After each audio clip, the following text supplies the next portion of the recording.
I believe in, if you want to win, you have to outcompete the man who's prepared to do nothing but work. It's player versus player. If you're going to sit there and go, I don't want to work more than an hour a day, well, the guy who does want to work more than an hour a day is going to beat you. And no matter how smart you are, there's always a smart dude who's doing the same smart work you are for more hours than you're doing it. That's just the nature of the game. And this is why we talk about things like passive income. Passive income's a fucking scam. I'm tired of people coming to me saying, I want to make passive income. And I sit there and say, what methods of passive income would you say is a scam? It's not about it being a scam. It's about the mentality towards it is a scam. Look, everyone loves passive money, right? I make money as I sleep. Yep. I get it. You need to de-link your time to your money, because if you're only working for money, you run out of time, you can't make enough money. I understand all those principles. My point is, if you have no money and you're coming to me saying, I want to make passive income, why are you not making active income? Get up off your ass and work first. Because there's no such thing as completely, truly 100% passive. You're going to have to check on it. You're going to have to maintain it. You're going to have to find a new tenant for that property. You're going to have to make sure that DeFi crypto farm you're in doesn't go to zero. It's not a rug pull. Yeah. You're always going to have to keep an eye on it, right? But the idea that people with no money are already so concerned with making money without work is amazing to me. You should be worried about active income.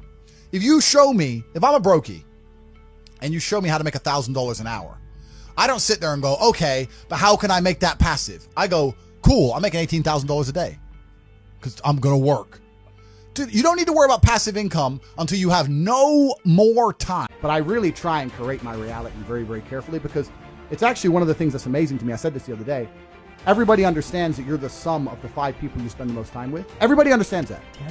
Everybody understands that. But they understand that and still hang around with fucking losers. True. It's like, is that not the ultimate mark of being a dumbass? If you understand that that's the truth and you don't curate your friendship and curate your reality, yes, then you're a loser. I had a guy join the war room the other day, my private network, and he joined, and we have multi-millionaires in there, we have a billionaire in there. I bought a Bugatti purely to add Bugatti owners to my network, so we have Bugatti owners in there. We have guys connected to the point where I can't even say on YouTube, right? A guy joined, he's 19, he ain't nothing. He goes, look, I know I don't have any value to give, but I'm just here to learn, and I understand that if I stand a chance of escaping the Matrix, you're the man I need to be around. And I was like, you're absolutely intelligent. Instead of spending 19 sitting around playing video games, that's the smartest thing you could have ever done. Sure. His life's going to change forever, right? Because he's around people who understand. So all the people out here who sit there and go, yeah, you're the sum of the 5 people you hang around with the most, yeah, and then go hang around with dickheads. You're an idiot. But most people are like that. Yeah. Because they're idiots, right? You have to create your reality, and there's nothing wrong with saying to people, you know what, I've outgrown you. You know what, I'm on a different path to you. You know what, X, Y, Z. Sometimes you got to cut people off, because if you don't create your reality, they infect your energy. That is a big one, man. They'll infect your energy. It's like, it's negativity. It's being around it. I remember cutting off like a really good friend for a good period because of that negative draw. You know? 100%. Yeah. Because as much as I don't want to sound airy-fairy, I have noticed, I have a saying, and it's not a very remarkable saying, but I use it all the time, and that's dumb shit leads to dumb shit. And I say that for an example, like let's say you leave your car unlocked. You're unprofessional, you leave your car unlocked. Now it gets stolen. Now there's a police case. Now, dumb shit leads to dumb shit. So when I'm around people who do dumb shit or unprofessional things, or they're not smooth, or they don't get their shit right, or they're negative, I refuse, because it comes true. Yeah. It's like you make it true. If I hang around with your stupid ass long enough, all the stupid shit you're talking about is going to happen to me. Yeah. So it's like you speak it into existence. Yes. So I refuse to be around it. Dumb shit leads to dumb shit. Everyone I talk to is such a fucking winner that when I sit around, all I could do is accidentally win. A single attribute for masculinity, which is going to come from a place other than trauma or pain. I talk about this all the time. People say I've had a traumatic life. I say, well, then you're very, very fortunate. You had a traumatic life. Now, you may have misused that trauma. You may have misplaced it. You may have accepted the matrix telling you that you now have an excuse to fail, as opposed to using it to grow. But every single man of value went through trauma, and they went through pain. It's going to be painful to get strong, painful to get rich, painful to become important. It's going to be painful to become good with women. Your heart's going to get broken a bunch of times. You have to be prepared for the pain. If you're not ready for pain, you're never going to be anything that matters. My kickboxing coach used to say to me, I used to come in the gym, say, what do you hate the most? And I say, I hate running. I say, okay, you're going running. I say, why? He goes, because whatever you hate is what you need. Whatever you hate is what you need. I wanted to spar, bag work, pads, no problem. Running, I didn't want to run, but that's what you need. And that's what life's about. You're not going to be able to go through life avoiding pain and also becoming a man of quality.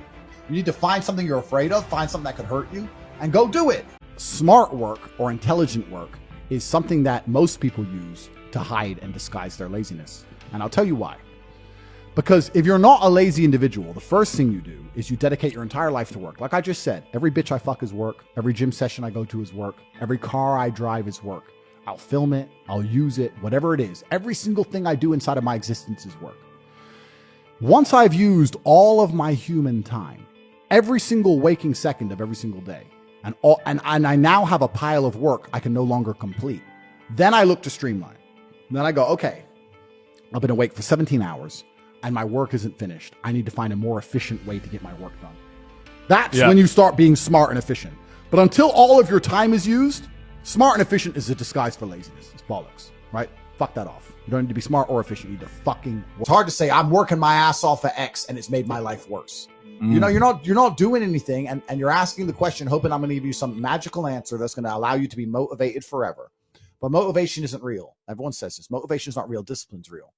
I do not feel like training, but I still train because I'm a disciplined individual. You don't get to go through life only doing the things you feel like doing. Do you know who gets to do that? Women. Beautiful women. Beautiful women get to do what they feel like doing. As a man, you have to do the things you're supposed to do because what we said earlier is absolutely true. It's player versus player, my friend. Now, if I wake up, I've already got this massive head start over you in life in nearly every genetic gift, plus all my finances, plus my network.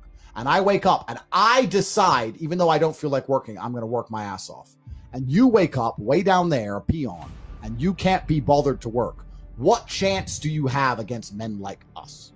That you're a rabbit and that lions exist, and that's not going to motivate you to do something about it, then you're a lost cause. And there's no point in asking us a question.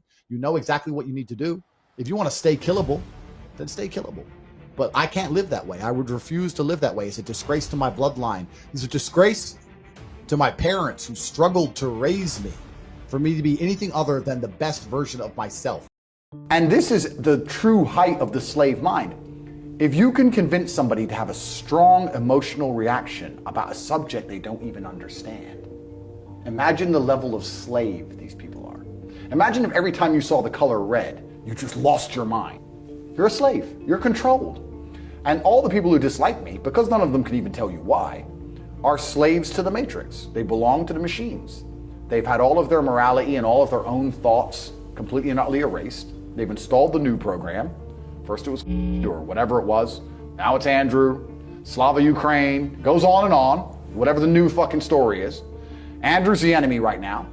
And they don't even know why they feel how they feel.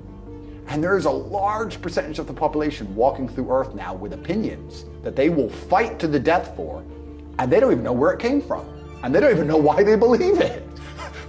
And it doesn't even benefit them. This is the miracle of it. If you have one of these opinions that you really defend, but it benefits your life, I get it. Like, let's take an extreme opinion. Let's say you're the Taliban, right? You have extreme opinions, but those opinions allow you to live life in a particular way. You'll fight to defend those opinions. But if your opinion is, I hate Andrew Tate, your life is no better, you don't gain anything, your reality doesn't change, but you're still prepared to fight for that opinion. You're a slave. And most of the people who dislike me, in fact, let me correct myself, everybody who dislikes me is slave-minded. And it is still a minority. 90% of comments on my videos are positive. But there's 10% slave minds who, no matter what evidence you show them of me talking good about women, or my charitable donations, which rack up to the tens of millions of dollars, or the foundations I run, or the orphanage I built, or all the people's lives I've saved when I reply to men who are suicidal and men's mental health, which I'm working with closely. No matter what you show them, their only reply is, but he's bad. And they won't tell you why. And this is just the slave mind. You can't reason with the slaves because they've been programmed. So you mentioned the underworld and the Matrix. What is that? Have you seen the movie? Yeah. Damn straight. Yeah, good movie. So in the movie The Matrix, your body heat is being salvaged, and to keep your mind occupied, you're living inside of a false reality, computer generated. The reason I think we live in a matrix now is because I think the same thing is happening. Perhaps it's not our body heat, perhaps it's our work, our ideas, but they're being salvaged, and the reality they've given us to occupy our brains is false.